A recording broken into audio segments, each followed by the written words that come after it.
ભક્તો, અધિક માસના છેલ્લા મંગળવારની આ પાવન કથા સાંભળી લો।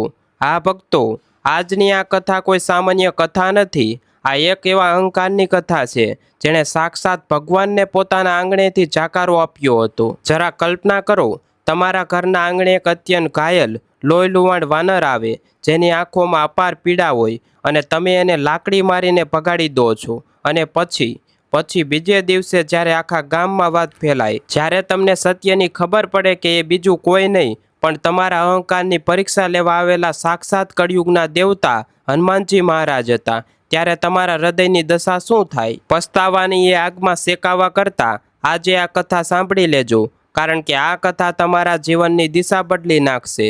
જો તમે સાચા હૃદયથી આ કથા સાંભળવા બેઠા છો તો અત્યારે જ કોમેન્ટમાં એકવાર સાચા ભાવથી લખી દો, જય બજરંગબલી। આ વાત છે નદી કિનારે વસેલા એક અતિ સુંદર અને પ્રાચીન ગામની। ગામનું નામ ધર્મપુર। ગામની સીમામાં એક ઊંચી ટેકરી પર સેંકડો વર્ષ જૂનું એક સિદ્ધ હનુમાનજીનું મંદિર આવેલું। મૂર્તિ એટલી જીવંત કે જાણે હમણાં જ બોલી ઉઠશે। આખા ગામની આસ્થાનું એ કેન્દ્ર। આ જ ગામમાં એક અત્યંત ધનવાન વેપારી રહેતો હતો, જેનું નામ હતું શેઠ ધરમદાસ। નામ ધરમદાસ હતું, પણ એના મનમાં ધર્મ કરતાં ધનનો અને પોતાની પ્રતિષ્ઠાનો અહંકાર વધારે હતો। એની પાસે અઢળક સંપત્તિ હતી। એના ઘરના દરવાજા પર હાથી ઝૂલતા હતા, પણ એના હૃદયમાં એક પ્રકારની કઠોરતા હતી। જો કે એની પત્ની સુમતિ બિલકુલ એનાથી વિપરીત સ્વભાવની હતી। સુમતિ એટલે જાણે સાક્ષાત ભક્તિ અને કરુણાની મૂર્તિ। એના દિવસની શરૂઆત પ્રભાતિયા અને રામ નામથી થતી। એ ગરીબોને અન્નદાન કરતી, પશુ પંખીઓને ચણ નાખતી, અને આ બંનેની વચ્ચે એમનો એકનો એક દીકરો હતો, 5 વર્ષનો નાનકડો માધવ।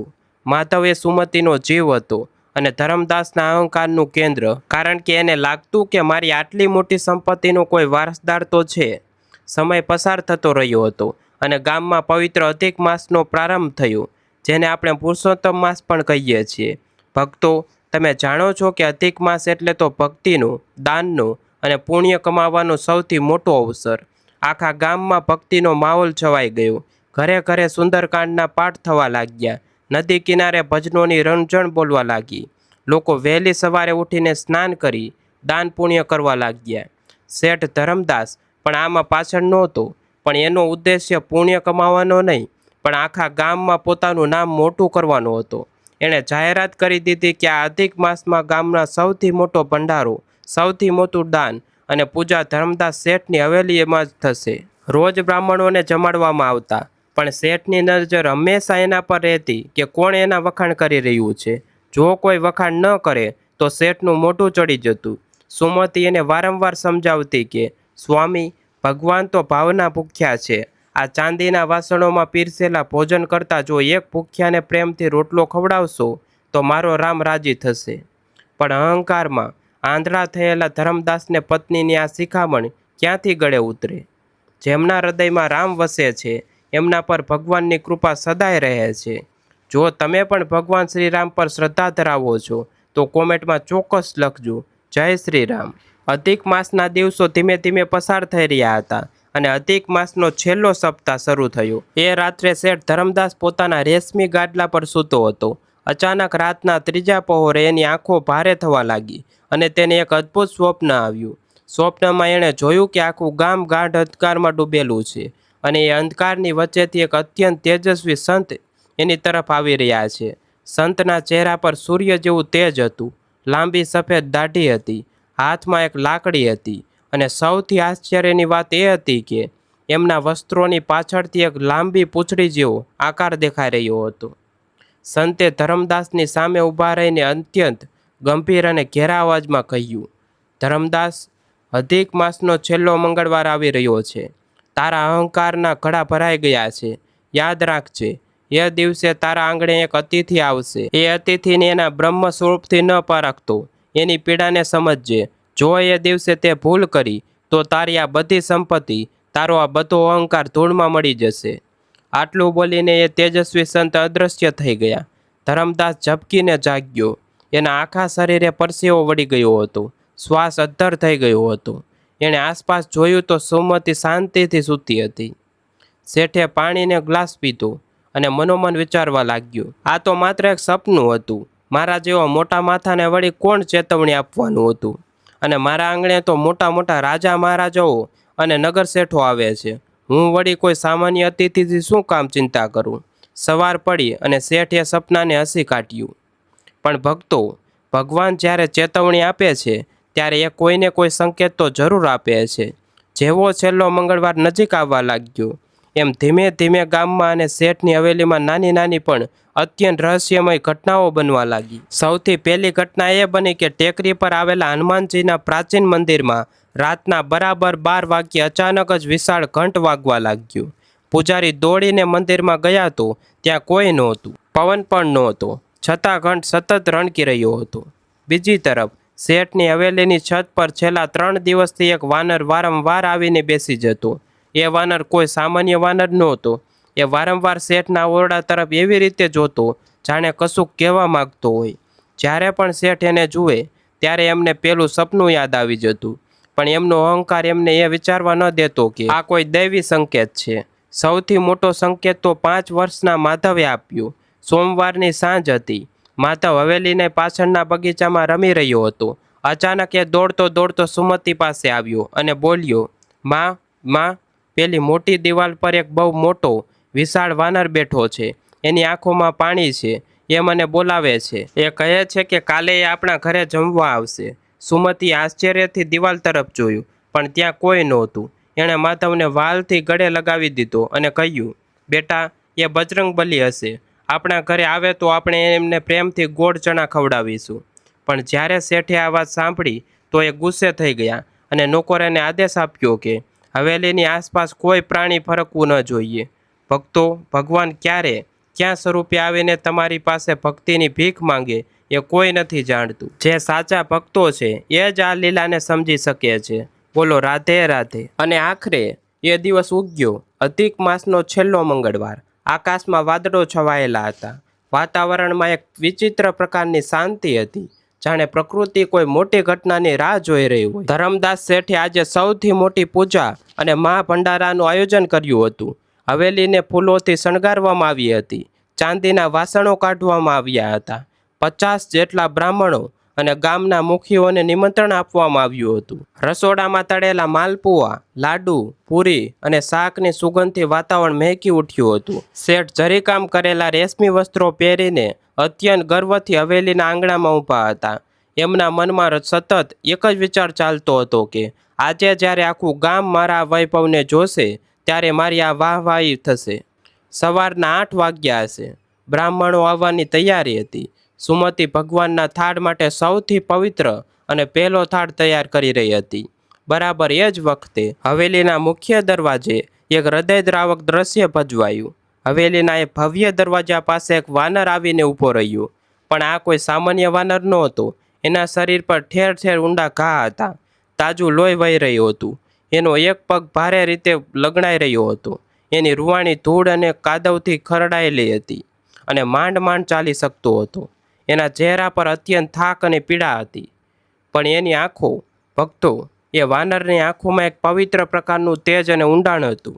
એ સીધો હવેલીના આંગણમાં દાખલ થયો અને રસોડા તરફથી આવતી સુગંધ તરફ ખેંચાઈને એણે થાકેલા અવાજે કંઈક અવાજ કર્યો, જાણે કે એ ભૂખ્યો હોય અને ભોજન માગતો હોય. સુમતીની નજર એ વાનર પર પડી.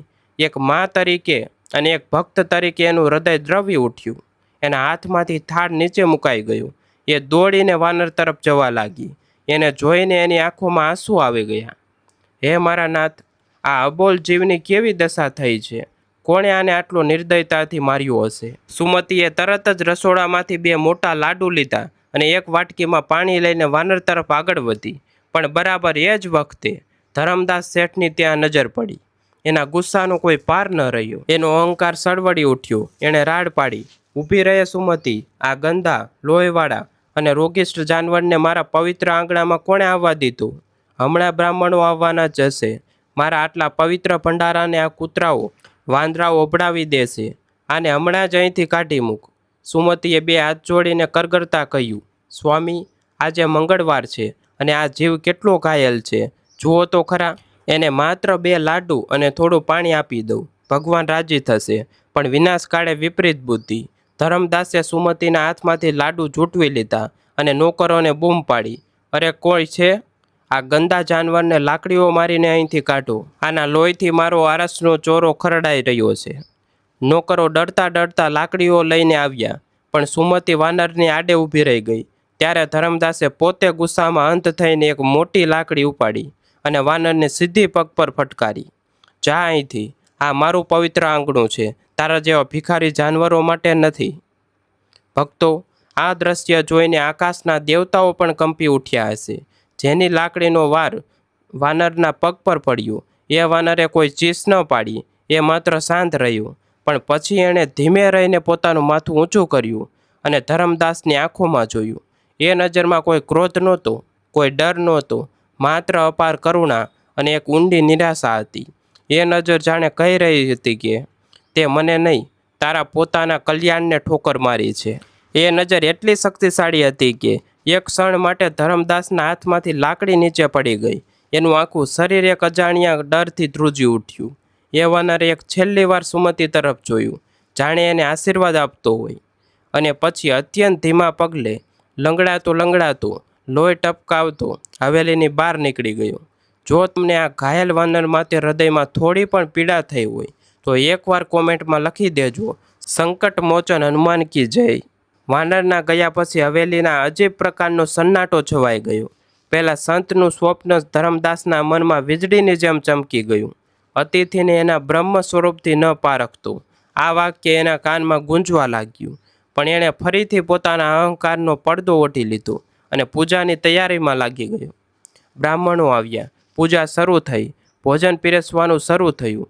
ધરમદાસ મનમાં ખુશ થવા લાગ્યો કે હવે બધું બરાબર છે. પણ ભક્તો, જ્યારે કર્મનો હિસાબ ચૂકવવાનો સમય આવે છે ત્યારે કોઈ પૂજા કે કોઈ દાનથી બચાવી શકતું નથી. બરાબર 12 વાગ્યાનો સમય હતો. આરતીની તૈયારી થતી હતી. સુમતિ આરતીની થાળી લઈને આવી, પણ એની આંખો માધવને શોધી રહી હતી. માધવ, બેટા માધવ, ક્યાં છે તું? સુમતિએ બૂમ પાડી. કોઈ જવાબ ન મળ્યો. એણે નોકરોને પૂછ્યું, આખા ઘરમાં તપાસ કરી, માધવ ક્યાંય નહોતો. ધર્મદાસે પણ પૂજા અધવચ્ચે છોડીને શોધખોળ શરૂ કરી. હવેલીનો ખૂણે ખૂણો ફેંદી માર્યો.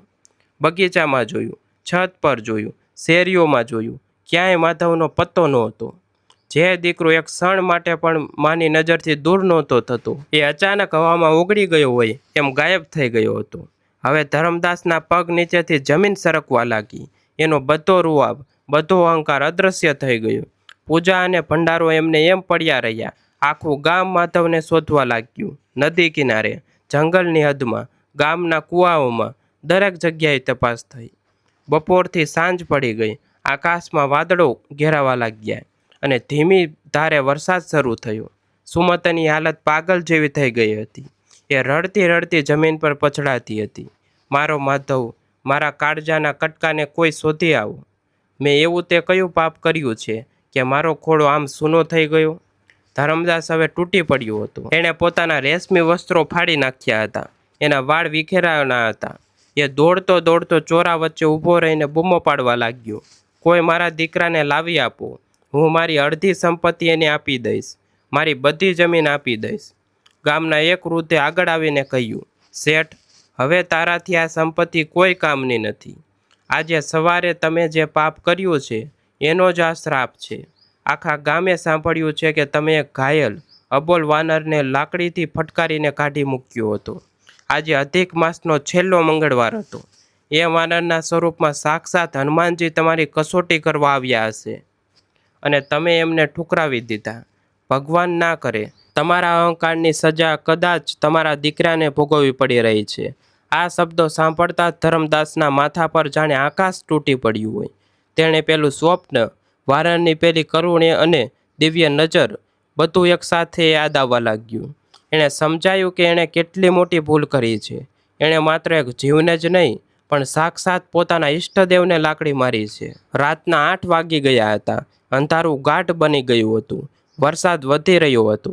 ધરમદાસ પાગલની જેમ દોડતો દોડતો સીધો ટેકરી પર આવેલા હનુમાનજીના પ્રાચીન મંદિરે પહોંચ્યો.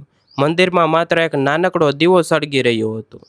હનુમાનજીની મૂર્તિ સામે ઊભા રહીને ધરમદાસ પોક મૂકીને રડી પડ્યો.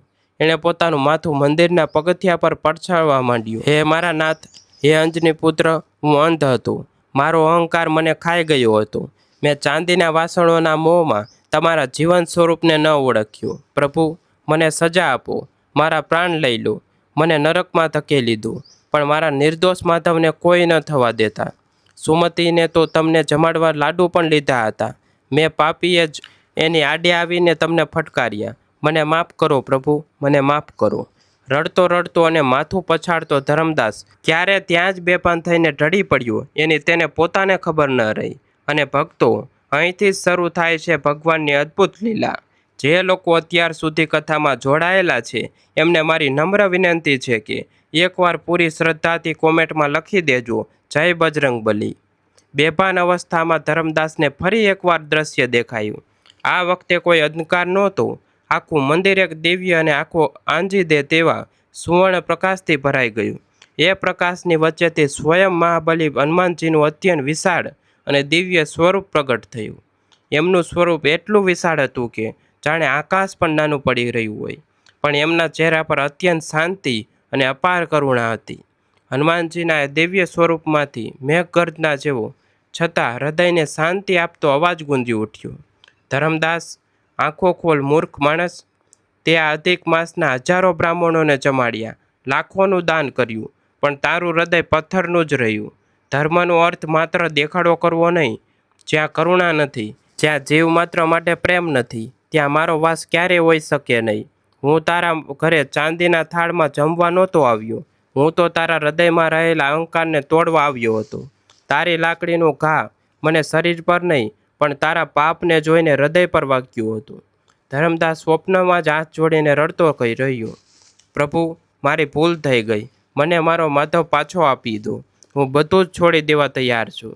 ત્યારે હનુમાનજીએ અત્યંત વાત્સલ્યપૂર્વક કહ્યું, તારી પત્ની સુમતીના આંસુ અને તેની સાચી ભક્તિને મને રોકી રાખ્યો છે. સુમતીએ મને જે 2 લાડુ ખવડાવવાની ભાવના રાખી હતી, એ ભાવનાએ મારા બધા ઘા રૂજાવી દીધા છે.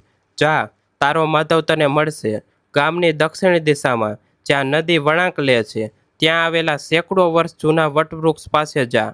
તારો દીકરો તારી રાહ જોવે છે. અને યાદ રાખજે ધર્મદાસ, આજ પછી કોઈ દિન દુખિયાને તારા દ્વારેથી ખાલી હાથે ન જવા દેતો. આટલું કહેતા જ એ દિવ્ય પ્રકાશ અદૃશ્ય થઈ ગયો. ધર્મદાસ ઝબકીને જાગ્યો. એના શરીરમાં એક ઉર્જા, એક નવું જોમ આવી ગયું હતું. એના ચહેરા પર આશાનું કિરણ હતું. એ સીધો મંદિરની બહાર દોડ્યો. ત્યાં સુધીમાં આખું ગામ અને રડતી સુમતી પણ ત્યાં આવી પહોંચ્યા હોય. ધર્મદાસે બૂમ પાડી, સુમતી, રડવાનું બંધ કર. મારા નાથ, મારા હનુમાનજીએ મને રસ્તો બતાવ્યો છે. ચાલો બધા નદી કિનારે પેલા જૂના વટવૃક્ષ પાસે, માધવ ત્યાં જ છે. બધાના હાથમાં મસાલો હતી. વરસાદ હવે થંભી ગયો હતો. બધા જ લોકો દોડતા દોડતા નદીના વળાંક પાસે આવેલા એ વિશાળ કાળા વટવૃક્ષ પાસે પહોંચ્યા. એ જગ્યા જંગલની શરૂઆત હતી અને રાતના સમયે ત્યાં જતા પણ ડર લાગે એવી અને ભયાનક જગ્યા હતી. પણ ત્યાં પહોંચતા જ બધા આશ્ચર્યમાં ગટકાવ થઈ ગયા. વટવૃક્ષની નીચે એક અત્યંત અદ્ભુત દ્રશ્ય હતું. આસપાસની જમીન પર વરસાદ પડ્યો હતો, કાદવ હતો, પણ બરાબર વટવૃક્ષના થડ પાસેની જગ્યા એકદમ સૂકી હતી. ત્યાં એક દિવ્ય પીળો પ્રકાશ ફેલાયેલો હતો.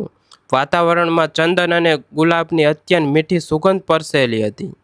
અને સૂકી જગ્યા પર સૂકા પાંદડાઓની એક પથારી પર નાનકડો માધવ અત્યંત શાંતિથી ઘસઘસાટ ઊંઘી રહ્યો હતો. સુમતી દોડીને માધવ પર પડી. એણે એને છાતી સરસો ચાપી દીધું.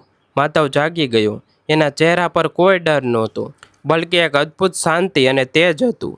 ધર્મદાસે રડતા રડતા પૂછ્યું, બેટા, તું અહીં કેવી રીતે આવ્યો?